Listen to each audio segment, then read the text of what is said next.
Okay, kaka-online ko lang. Labas na tayo dito. Morning sa lahat.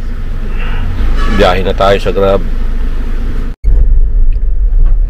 First booking of the day. Hindi pa pala naka-on yung ano ko. Hindi pa pala naka-on yung data. Napansin nyo rin yung ano, pagkuha natin ng booking, medyo ano, ang lalayo. Kahit na ano, maraming booking, ang lalayo ng binibigay. Hindi ko alam kung bakit. Siguro maraming gumagawa na ano, ay, hindi. Ewan ko lang kung sa incentive. Kasi ganun dati pag ano, mga, ewan ko lang ano mo tawag doon, fake booking ba tawag doon.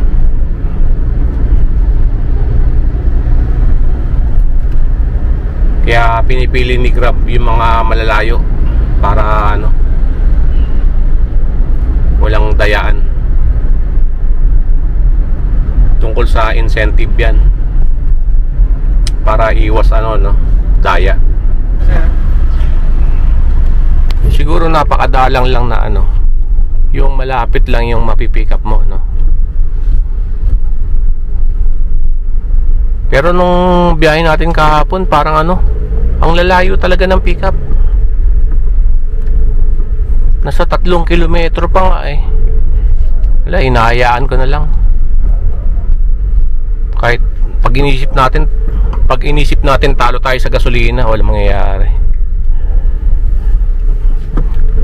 Eka nga, pikit mata natin ano, pupuntahan yung booking na yan.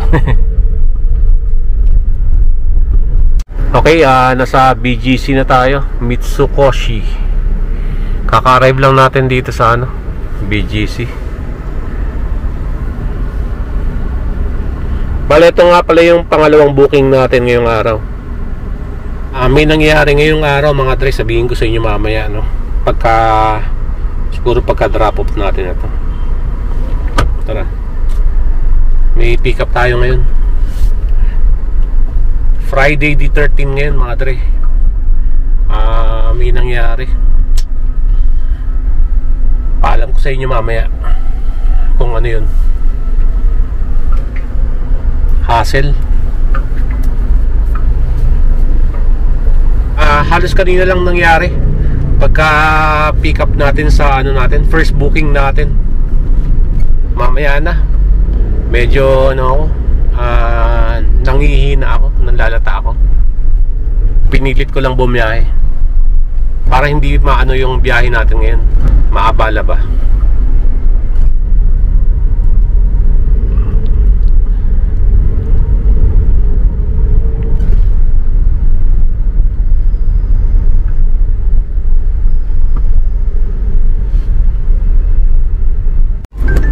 Okay, kita-kits mga Dre. Ay, kakababa lang na pasero natin.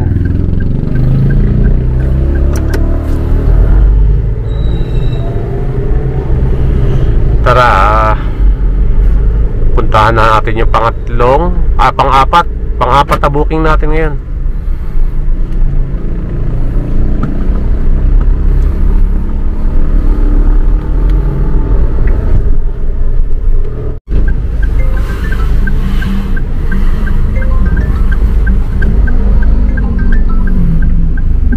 Papunta na daw yung pasahero natin dito, Manila Ocean Park.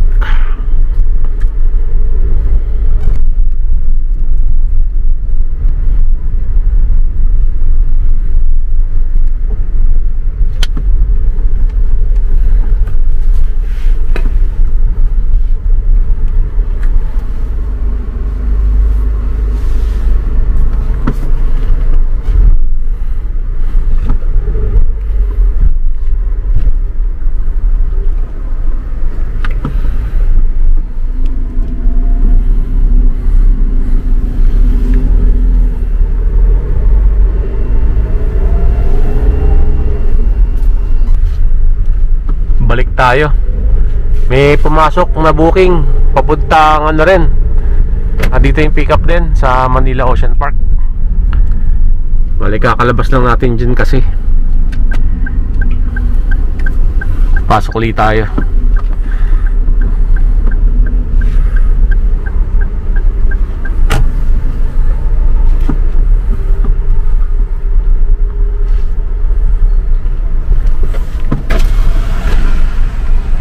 Pick up lang po.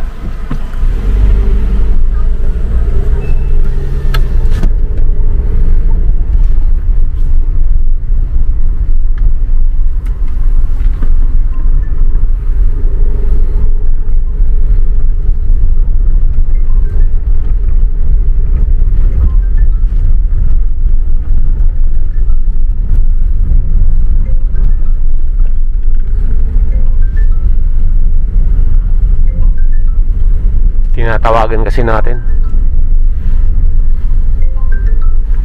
Ayan, kita ko na yung pasahero natin. All goods. Okay, kita kits. Nasa ano ngayon tayo? Mall of Asia. Ito yung na-pick up natin sa ano, Manila Ocean Park. May pinuntahan sila ano yung pasahero natin doon. Hindi daw sulit. Yung mga ano, ewan ko, yung mga animals yata na ano yun.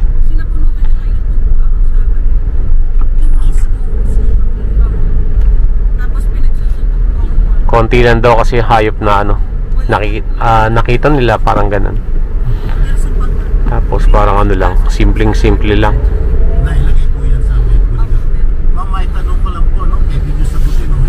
Maganda, may dinosaur, no?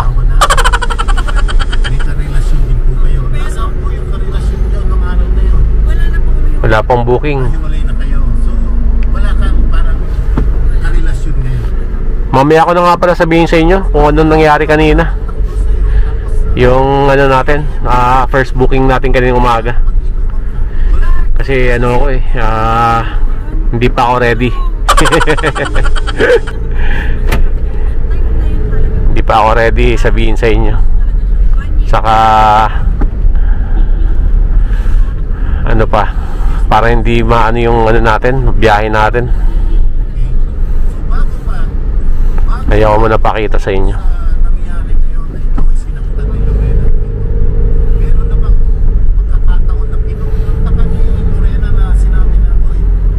So siguro mamaya pag nagpahinga tayo, pagkakain natin ng pananghalian natin, 11:35 PM pa lang.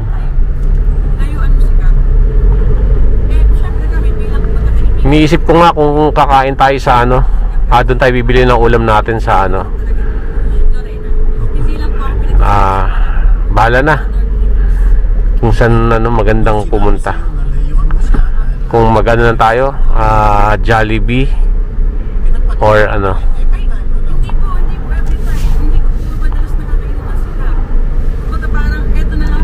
Basta bahala na. Ako okay lang kahit na isang chicken lang yung kainin natin doon.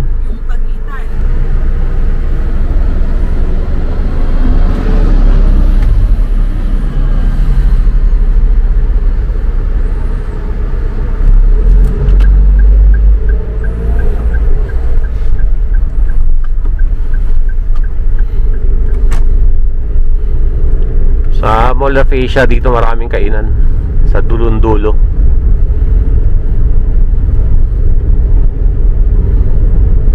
Mahaba yan hanggang dulo. Siguro ano, magano na lang tayo, McDonald's or Jollibee. Yun ang pananghalian natin. Okay, McDonald's na lang tayo.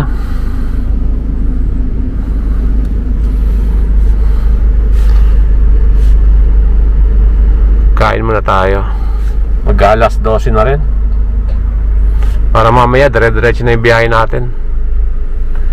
Ang problema, saan tayo tatambay dito?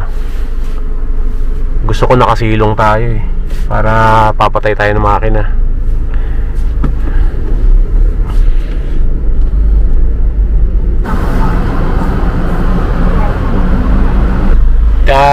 Check yung mga dre.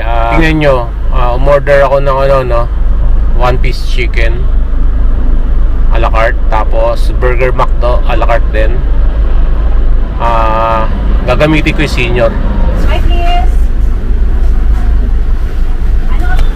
Kasi iba-iba yung McDo eh. Kung magkano yung bibigay sa inyo na discount. Ewan ko lang, yun ang napapansin ko.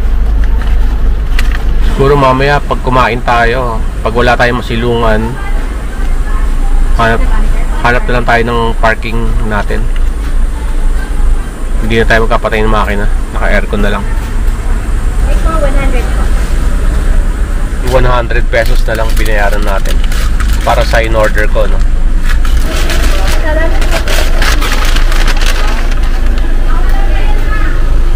All goods. Burger.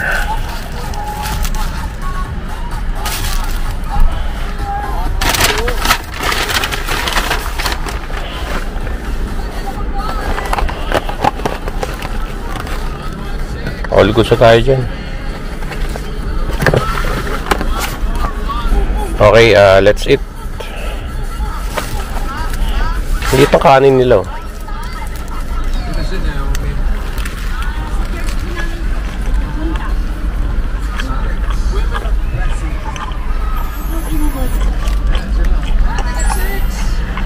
Nagbukas lang tayo ng bintana. Total, hindi naman maaraw. Yun na, hindi na tayo mag-merienda. Dire-diretso na yung biyahe natin. Kaya nagpapakabusog na ako.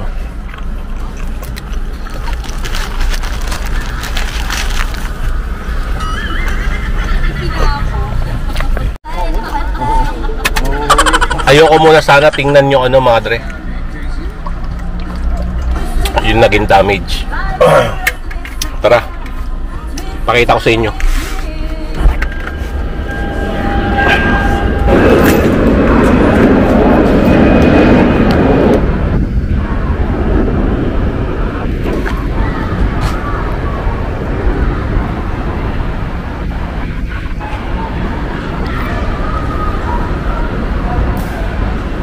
Mahaba.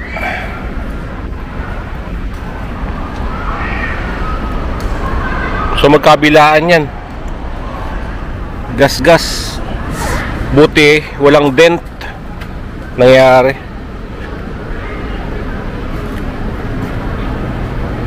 Ayun nga nangyari, kaninang umaga pagka-arrive ko dun sa pick-up point. Okay, pick-up location. Tinawag ako ng sasakay, no? Andun sila sa garahe. Bali yung isang may-ari na babae matanda, tapos dalawa lang sila. Yung isa kasambahay. So bago lang yung kasambahay. Ayun, yung ano natin, yung sasakyan natin nakapasok dun sa garahe nila. Okay? Bali in-arrive ko, nakatingin ako sa cellphone, tapos yung kasambahay may pinindot, sumara yung gate. So roll up yun, no? Bali nabagsakan yung ano natin, yung hood natin. Doon tumama. Hindi man lang inangat para hindi na naano yung damage ng sasakyan. Okay, dire-diretso kasi bago lang daw yung ano, yung kasambahay. Ayun nga, ganun nangyari dun sa sasakyan natin. Nakikipagtalo pa yung ano, yung babaeng matanda, no? Hinahanap niya ay pababa sa 6 watermelon. Bakit daw pinasok ko dun sa ano, sa garahe nila? Hindi naman pasok na pasok, bali yung hood lang natin na nakausli dun sa garahe nila. Kasi nga, tinawag ako sa loob ng garahe nila. Di ba? Anong gagawin mo? Hindi ko alam na isasara yung ano, yung roll up. Kasi automatic yun eh. Pag switch mo, babagsak. Ganun nga yung masaklap na nangyari. Nakipagtalo pa yung babae, ayaw daw niya gumawa ng ano, police report kasi nagmamadali daw siya. Puro insurance siya ng insurance. Tapos wala ka bang tiwala sa akin? Mga ganun, sabi ko. Paano po magtitiwala? Hindi naman tayo magkakilala. Ayun. Talagang pinagpipilitan niya na wala daw siya pera. Kahit anong paliwanag natin, hindi niya na maintindihan. Pinagpipilitan niya na tama siya. Ang para sa akin lang naman, mga dre, ando na tayo sa lugar niya.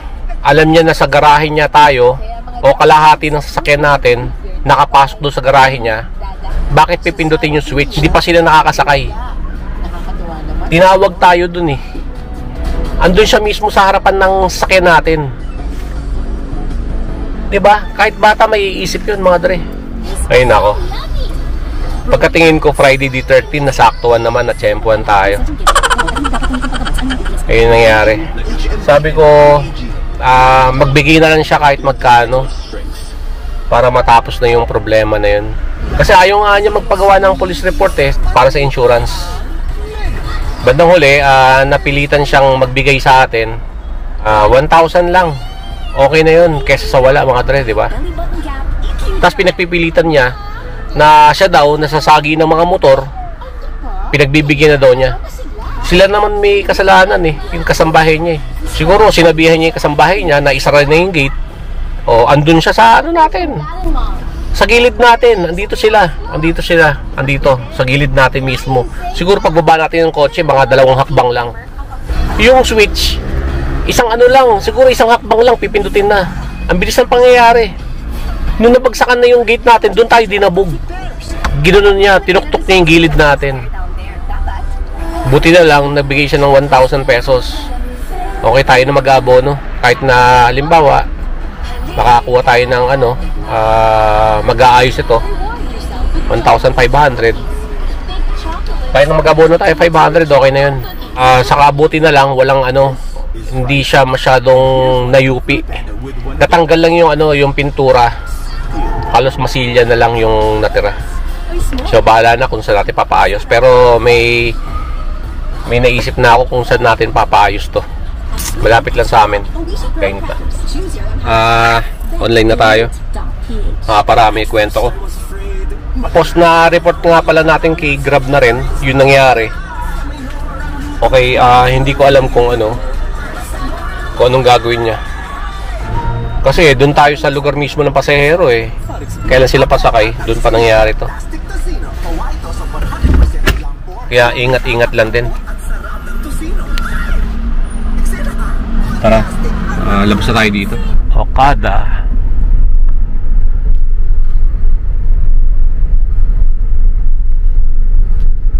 Wala tayong internet dito ah.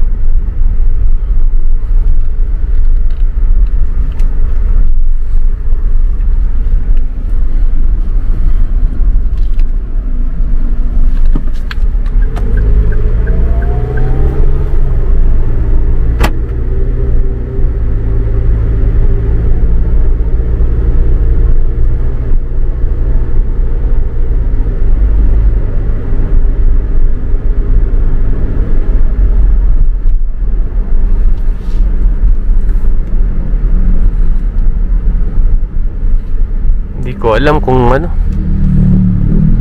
saan tayo tatambay.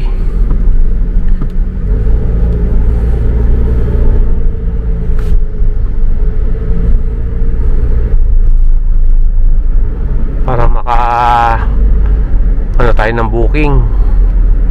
Mga dre, pinasok ko talaga. Sa Baliwag tayo nag-drop off. Pinasok ko talaga dun sa Sige, kaya lang kaya. Okay po. Wait lang po kaya, may isa lang. Sige po. Dito ngayon tayo sa Cubao, Gateway. Okay, Farmers Plaza pala to.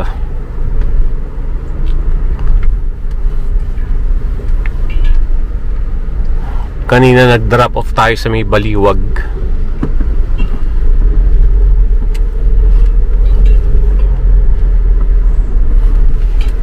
Baliwag Transit. Tanggap lang ako na tanggap ng booking. Ang bababa kasi ng fare 80, 7, mga ganon, 70 plus o 80 plus, mga ganyan na napupunta sa atin. So bahala na. Hindi ko alam kung yun tayo. Gagabihin tayo ng mga alas 10 paggabi tayo.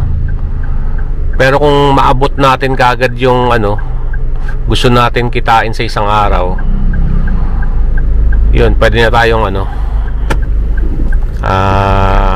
mag-set destination pa uwi ng bahay kahit na alas 9 ng gabi para hindi na tayo mapuyat. Hindi Hindi ko alam kung dito sila eh, sa paakyat na to eh.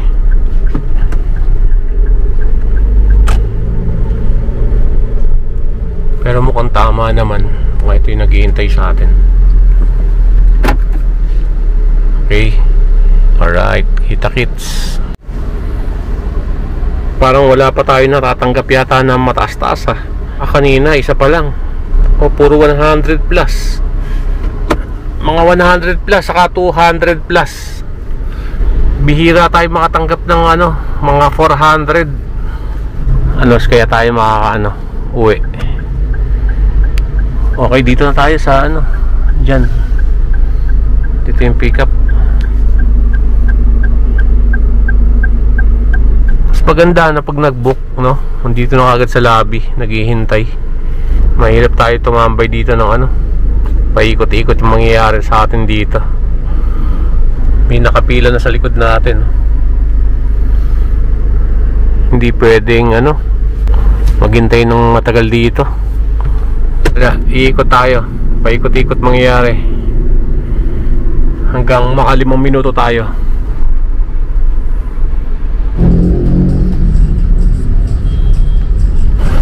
Okay, dito ngayon tayo sa Pasay. Antok na antok ako. Tatabi ko muna. Naantok tayo. Nagkape naman ako kanina. Ewan ko kung bakit. Konti lang naman dumadaan ng mga sasakyan, saka malawak yung kalsada. Good night. Kita-kits tayo. Nag-offline muna ako. Okay, madre, tara. Naka-idip naman tayo. May booking tayo. Ito yung booking natin. Papunta pa lang tayo. Papuntang nga pala to? Taguig. Tara. Importante nakatulog tayo kahit papaano. Saka malapit lang dito yung pick up. Nasa 300 plus meters lang. Nasa 380 meters lang. Hindi na tayo lalabas ng EDSA. Sa likod natin EDSA. Sikip dito. Ito yung sasakay sa atin. May aso. Buti na lang may ilalagyan. Dito ngayon tayo sa White House. Dito nagpa-drop off yung pasahero natin. White House, Taguig. Okay, tara, let's go. Paglabas dito ang sikip mga dre. Pero dito sa loob ang lawak. Maluwag.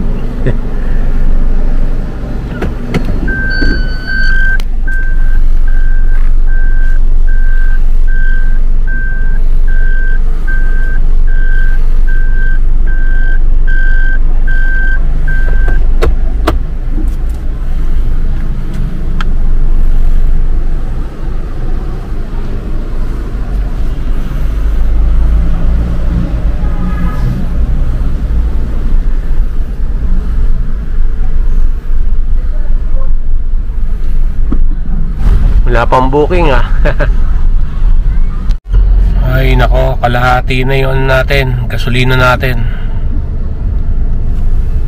Okay, may booking tayo. Palagi tayo binabatuan ni Grab ng Taguig. Umiiwas na nga tayo dun kasi sobrang traffic dun. Okay, binigyan tayo ng booking. Rush hour, no? 79 pesos 70 pesos mahigit. Kasi pag inano natin to, hindi natin tinanggap to,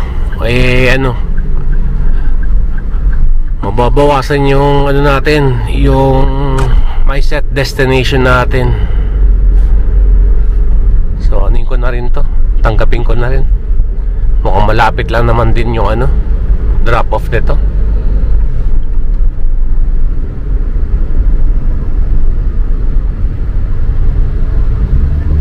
Alam ko pag rush hour, no, ang pinakamababa niya nabigay is 100. Taka ako ba't pumasok ng 77 70 plus dito sa BGC. Hindi natin alam, baka isang kanto lang to.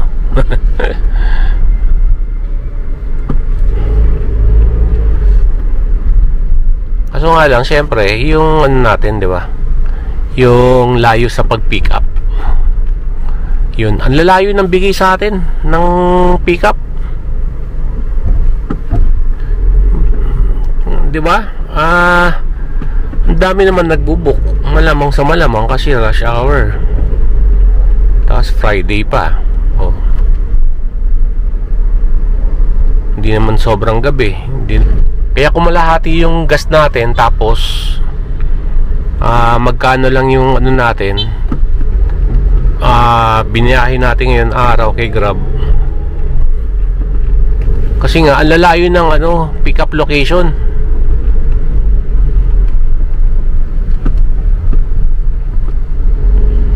Diba? Doon nauubos yung gasolina natin. Kanina nauubos yung gasolina natin kaka-pick up ng malalayo. Pero magkano lang yung fare? Mas malayo pa yung ano, yung pick up location compare dun sa ano, drop off. Daming pasahero.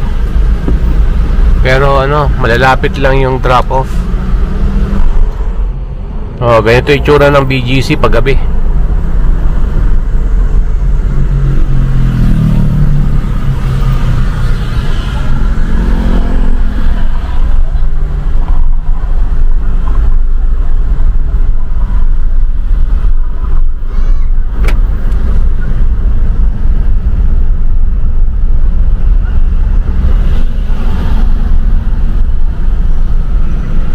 Paikot-ikot lang tayo dito. Wala pa kasi pumapasok na booking. Nagbukas muna ako ng bintana kasi hindi ko alam kung anong oras papasok o kung matatagalan ba pagpasok ng booking. Uwi na tayo kahit na hindi tayo kontento sa kita natin ngayong araw.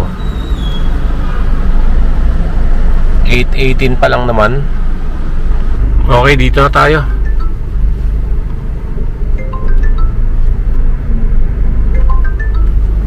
Asan kaya pasahero natin? Napansin nyo ano, kung sino mababa ang fare? Yun yung ano, matagal hintayin. Kababa lang ng pasahero natin. Papunta na tayo sa SM Mega Mall. Pick up natin.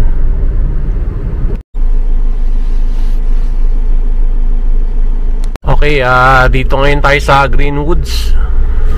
So binabaybay na natin pauwi ng bahay, no, habang naghihintay tayo ng ano, pasahero na sasabay sa atin pauwi. Ito yung resulta ng ano, ng nagsusundo tayo ng malalayo. Okay, yun ang hindi all goods. Walang booking na pumapasok. Nag-ano tayo eh, set destination eh. Nasa 1,245. Kapag hindi ganun kabababa yung fare ngayon, sunod-sunod kasi yung ano eh, halimbawa tinanggap mo yung 70 plus, tapos mamaya 90 plus, tapos babalik ko sa 80. Yan, sunod-sunod dyan, mababa ng fare. Tapos yung mga layo ng pag-pick up, nasa 2 kilometro, 3 kilometro. Kita-kits tayo. All goods lang. Kahit na Friday the 13. Nabagsakan yung hood natin. Tapos kahit pa paano naman, di ba? Hindi naman tayo ano, ulat sa ano, sa biyahe natin ngayon. Tama lang. Plano ko talaga ano, medyo taasan pa sa kita natin ngayong araw, pero hindi talaga kaya kasi alas 10 na. Kita-kits tayo sa next video natin. Ingat kayong lahat. God bless. Mga container truck na mga ganun, kahit sa mga iskinita nakikita ko yun. Nag-shortcut sa mga ano yun, maliliit na kalsada.